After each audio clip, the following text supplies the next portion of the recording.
amongst S block. चलिए इसको भी थोड़ा सा देखते हैं. As I told you, some elements of certain groups, कुछ elements, कुछ groups के second period से diagonal relationship क्या होता है? You can see here, lithium will resemble what? Magnesium. And beryllium will resemble aluminium. Boron will resemble silicon. Carbon will resemble phosphorus. Nitrogen will resemble sulfur. And oxygen somehow will resemble chlorine. ठीक है? तो हम group 1, 2 और group 13, 14 को थोड़ा सा देखते हैं. We have group 1, we have group 2, we have group 13, and we have group 14. जैसा आप इसमें देख रहे हैं. And we take second period and we take as third period. चलिए दोनों देख लेते हैं.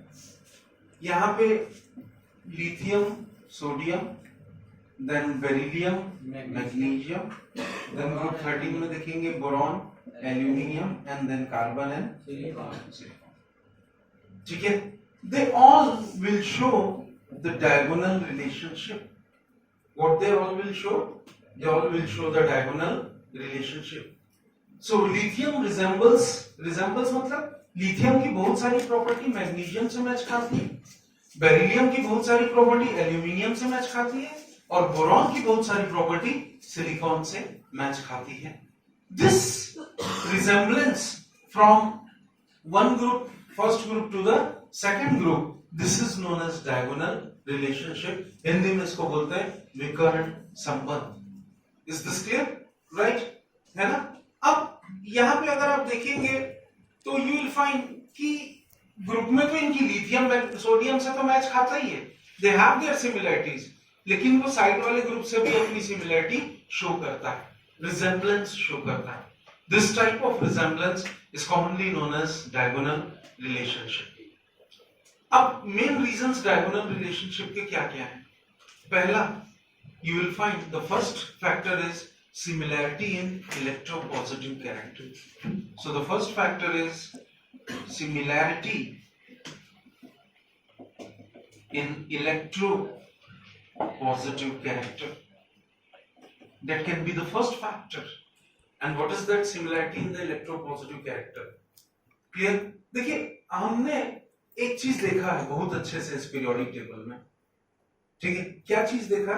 कि जैसे जैसे हम पीरियड में मूव करते हैं, हम ग्रुप में मूव करते हैं. Clear?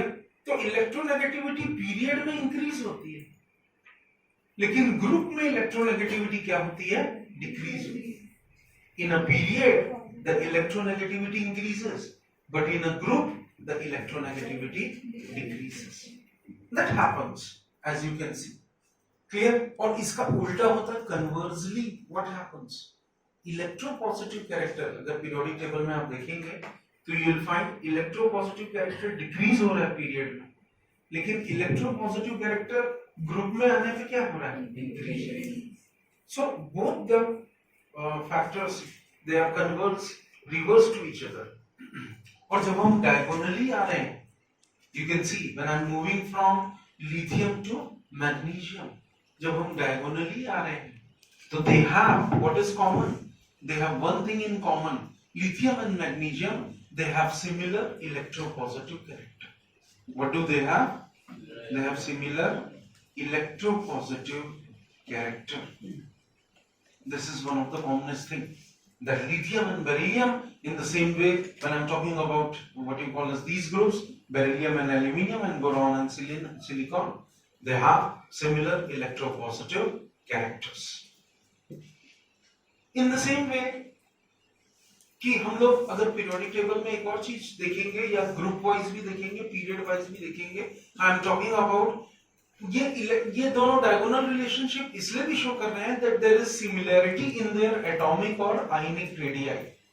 What it is that? There is similarity in their ionic और एटॉमिक रेडियाई. हम सब जानते हैं कि एटॉमिक और आयनिक रेडियाई किसी भी पीरियड में डिक्रीज होता है.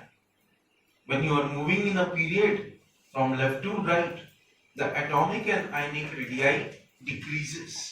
लेकिन यही चीज जब आप ग्रुप में ऊपर से नीचे आते हैं तो एटॉमिक और आयनिक रेडियाई इंक्रीज होता है। When you move in a group, obvious है कि ये 11 है, ये लिथियम 3 है एटॉमिक नंबर, सोडियम का 11 है, तो एटॉमिक और आयनिक रेडियाई तो बढ़ेगा ही बढ़ेगा, बढ़ना नेचुरल सी चीज है ना। As you can see here, तो डायगोनली रिलेटेड एलिमेंट्स, एक और प्रॉपर्टी सामने आ गई कि ये जो लिथियम और मैग्नीशियम है, diagonally related elements, they have one thing more in common. What is that? The diagonally related elements, they have similar atomic and ionic radii. What do they have? Similarity in atomic and ionic radii. What do they have? They have similarity in atomic and ionic radii. और तीसरी property क्या है? The third property is similarity in polarizing power. What I am showing is the similarity in polarizing power. जब आप period में आते हैं, left से राइट में आ रहे हैं, पीरियोडिक टेबल में देखिए, on moving across a period, you will find charge, ion के ऊपर में जो चार्ज है वो इंक्रीज हो रहा है, लेकिन उस आयन का जो साइज है वो डिक्रीज हो रहा है। चार्ज क्या हो रहा है? इंक्रीज हो रहा है। कैसे?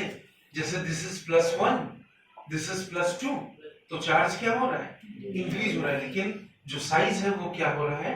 डिक्रीज हो रहा है। और जब साइज डिक्रीज हो रहा है लेकिन चार्ज इंक्रीज हो रहा है, तो पोलराइजिंग पावर भी क्या होगा? इंक्रीज होगा। पोलराइजिंग पावर भी क्या होगा? इंक्रीज होगा।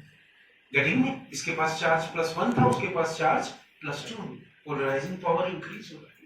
लेकिन जब अब, ये तो पीरियड की बात की मैंने, as I had talked about the period, but on moving down a group, जब आप ग्रुप में ऊपर से नीचे आ रहे हैं तो साइज इंक्रीज हो रहा है, आयन हो या एटम, उसका साइज इंक्रीज हो रहा है, लेकिन उसका पोलराइजिंग पावर जो है वो क्या हो रहा है? डिक्रीज हो रहा है। It's polarising power decreases.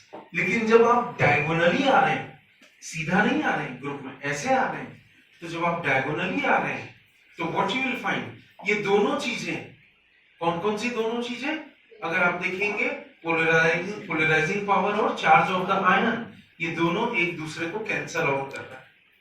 That is the reason that the diagonally related elements, as I told you, the diagonally related elements, they have similar polarizing power. The third property is that they have similar polarizing power.